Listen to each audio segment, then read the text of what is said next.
dope to actually come out here. So I'm originally from Florida, moved up to Pennsylvania, so I'm like more on the East Coast type, you know what I mean? So it's cool being out on the West Coast. I got a lot of love out here.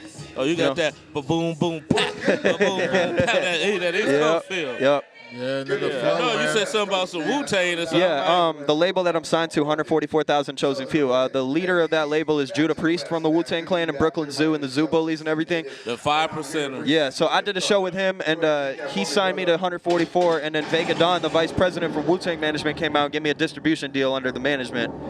So. Yeah, I know Raekwon. Yeah, I got a lot of love for them out there. That's dope, man. You definitely deserve it. Thank you. Definitely deserve it. So, for an aspiring artist coming up in the game, what words would you have, you know, pretty much like, because obviously you didn't learn that overnight.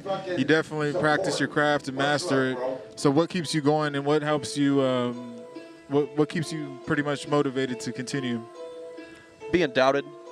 I've been doubted my whole life, so being able to show everybody that I can actually do it, you know, gives me a self-motivation. I got 3 kids at home and a wife, so doing it for them as well makes it a little, gives me a motivation and a push. And my advice for up-and-comers, don't surround yourself with yes men. I didn't take. Amen to that. Yeah, I know what you mean. I hit up all my homies when I first started. I'm like, yo, check out my new song. They either probably didn't even listen to it, and they're like, oh yeah, this is dope. I fuck with it. And it's like, yeah, we had a conversation about that literally just a couple of days ago. Yeah, it's just one of those things where, like, if you really care about your work, if you take pride in it, which you should if you want to take it on a serious level, show your music to people who actually care, who don't really have a bias towards you, who don't care about hurting your feelings. Yeah. Take what they say, learn from it, and see if you can't utilize something. That's definitely. There it is there. Damn. That's a good wisdom for somebody 23. I'm 50. I'm 50 years old, so I know. I've been in this game a long time, so I know what you're saying. So amen to that. It's crazy, man, because like a lot of new people my age and everything, you know, they're ignorant. I hate to say it, but it's just everybody's ignorant. You know, they feel like, you know, they can't take any constructive criticism. Any criticism is called hate towards them. So you know what I mean? You mean these rappers? The bit of the titty, the bit of the titty. Whipping and flipping the bricks.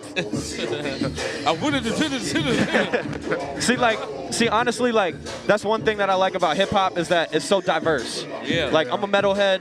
You know, I love all kinds of music. But one thing I love about hip hop is that it's diverse. You got the, you know, East Coast, West Coast, Dirty South, trap, lyrical, old school, boom bap, you name it. You got so many different styles, so it doesn't sound the same to me. And even the mumble rap shit, like, I mean, I like their delivery and everything. You know, a lot of times it's just pointless, but it sounds good to me, depending on the mood I'm in, if it makes sense. You hooked. Yeah. It's that chant. Yeah, exactly. Yeah. So when you run across country, what would you pop in and listen to? What do you listen to on the radio? Shit, we've been bumping on the road like random stuff, like literally like Post Malone, all the way to like, you know, Slim Thug and Paul Wall, over to like Dr. Dre and everything. Okay. The Antwoord, like, you know what I mean? We listen to metal, everything like that. So we've been switching it up on the road a lot. A lot of openers, they've been giving us our CDs too. So like we've been listening to their stuff. Yeah. But what do you want to listen to? What do you better? I hear your flow. So who did you listen to for you to pick up the mic and do what you do? Honestly, probably coming from the East Coast, I'd say like G-Unit, 50 Cent, like Eminem, Dr. Dre, everybody like that. My boys. I've been listening to them since I was 5 years old. And like, you know, the first album I ever picked up was Get Rich or Die Trying. Okay. And as soon as I heard that, I fell in love with it. And I knew, like, even at 5 years old, I was like, this is what I want to do in life. Cussing it all, I know. That's dope, man. Turn that shit off. Yeah, my parents gave me a lot of shit for it. They're like, this has so many cuss words. I'm just like, whatever. Yeah, my parents used to... I'm just trying to express myself. Yeah, exactly. My dad used to break my tapes. Oh, man. I was in the CD era, man. I didn't really get the tapes. Yeah. Hey, I was 8-track. That's dope, man. 8-track, cassette. You definitely have a flow, and you definitely, I see you on the big stage, man. Thank you. Definitely. Thank you. Like I said, I was taking notes for myself, man. So it's a lot of work, man. Like, I mean, just like you said, I didn't learn this overnight.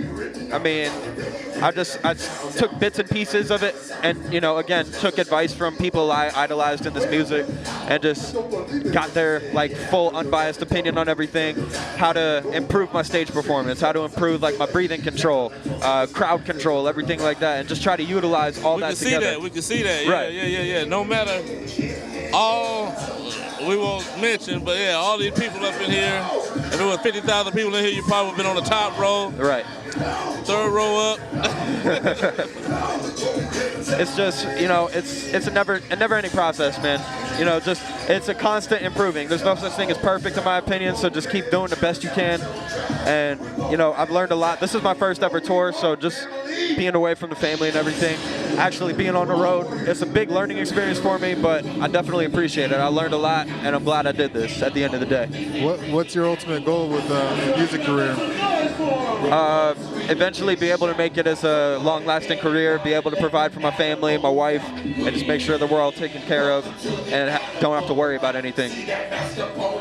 No more 9-to-5s, no more street hustling, nothing like that. Just living life. Family man, on this grind. Absolutely. On this hustle. That's what's up. It's respectable, man.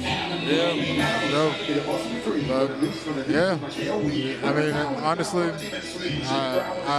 where can your fans find you, or our listeners, where can they find you? Yeah, absolutely. So if anybody's interested in checking out some more of my music, I got a new album coming out probably shortly when I get home in the next couple days. But you can find me on @Agame Music, AGAMEMUSIK, and that's YouTube, Instagram, Twitter, Reverb Nation, SoundCloud, you name it. Facebook is going to be AGAME The Raptile, RAPTILE. You hear that, fans? Follow Agame. Boy got some heat. Yeah, he does. Hell of a show. Got some heat. I see a lot of rap artists.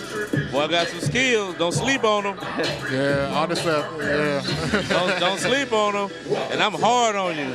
If he whack, I'm gonna call you and be like, bruh. See, that's my biggest thing for newcomers, because like I needed to hear that when I first started out, was that like, yo, you're whack. Like your flow sucks, your delivery sucks, you sound like you're mumbling on the mic, you need to improve this, this, and this. That helped me, you know? Yeah, well, it's evident that you listen. You were smart. You're bringing some heat, not scared of the people out here. Put it down.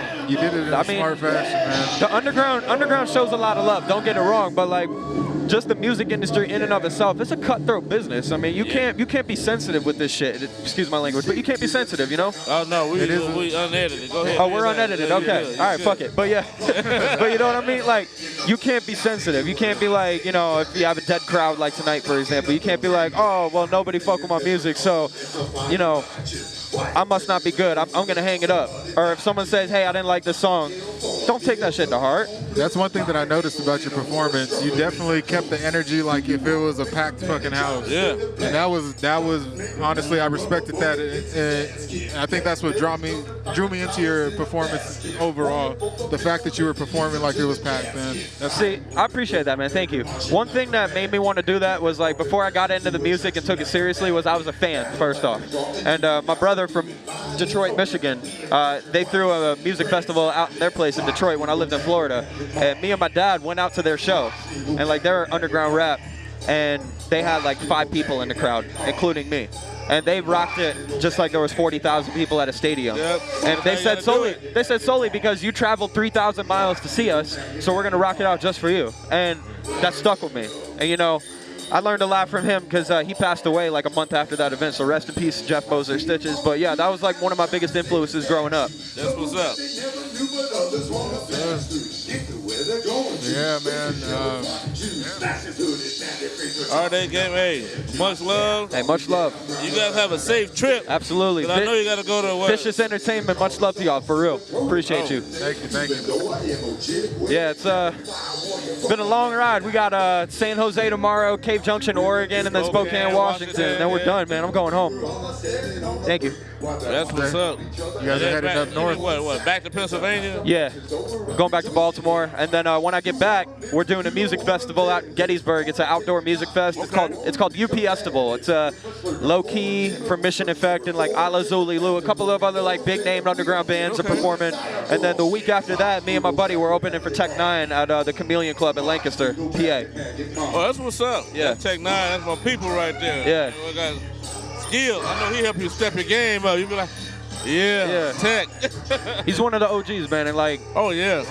You know, he's one of those independent artists that you just gotta respect. Even if you don't like the music, you gotta respect the hustle. At the end of the day. That's Agame need to go overseas. I lived over there in overseas. That's where you need to go, bro. Yeah, man. Yeah. Yeah, the hustle is definitely what I feel a lot of artists today forget about. Especially on that independent grind, you feel me? Exactly. Agame need to get over here with Vision. Hey, man. Whenever you guys got time, I mean, I got your card, so I'll hit you guys up when I get back home. Maybe we can plan something else too, another podcast, interview, something like that. I'll send you guys some music. Definitely. That's what's up. We're more about the music than the podcast. Yeah, absolutely. The podcast is extra. Yeah, exactly. That's what's up, man. That's what I like to hear, though. You know what I mean? I got building on everything. My homegirl, Stephanie Marie. Her name's Promo God. She's got a radio station out in Detroit. So she's been broadcasting like all kinds of underground musicians and shit. A bunch of people from my label and everything. So it's dope. It's dope to expand, get some new fans and everything like that. Oh, that's network. What's up. Very much so. Build the network and the relationships. You want to spit a little verse for your fans out there? Cause we got a few of them out there. A little something. What you working with? All right, so this is. I don't think you can do it. This is a new song I've been working on. I just wrote this like a couple days ago. I'm doing it for UPS, but we're shooting a video for it and everything. But it's called I don't even know what it's called, but whatever. I'll go with the first verse for it. All right. I've been going hard since 18. Agame going in like 18. Stealing this bitch and I can't leave. With a flow so dirty like gangrene. Fuck the stage up, yup, you can blame me. Go and get a meal, lick the plate clean. Y'all suckers talking, but that ain't me. On the road doing shows trying to make cheese. Putting in working, now it's getting noticed. These rappers got shook with that eviction notice. Then blood, sweat, and tears on my body been flowing. Sacrificed everything just for my moment. Yes, I did dirt, I hurt those who've been closest. Pain in my eyes, yeah, I cry, but don't show it. You say you real, but like Griffin, you phony. Make like a nympho, you bitches can blow me like, hey, we ain't really feeling your shit. We ain't really hearing that shit. Nah. And there it is, and the heat. Well. None of that. Panda. Speechless. Nah, Panda, honestly, panda. this shit right here. This shit right here. Nah, it's potent, man. I like it. Definitely a fan, man. Definitely a fan. Hey, I appreciate you guys having me, though, at the end of the day. Seriously. Thank you. We're going to be on your side of the world pretty soon. Okay. Come check you out for sure. Yeah, man. I mean, once I get home, I'm going to try to move back down to Florida with my family and everything. But if you're ever on the East Coast, holler at me. So, I know you know all the spots. I got the hookups. Awesome. Much love to Vicious Entertainment. My name's Agame The Raptile. Follow me everywhere. Much love, everybody. Thank you.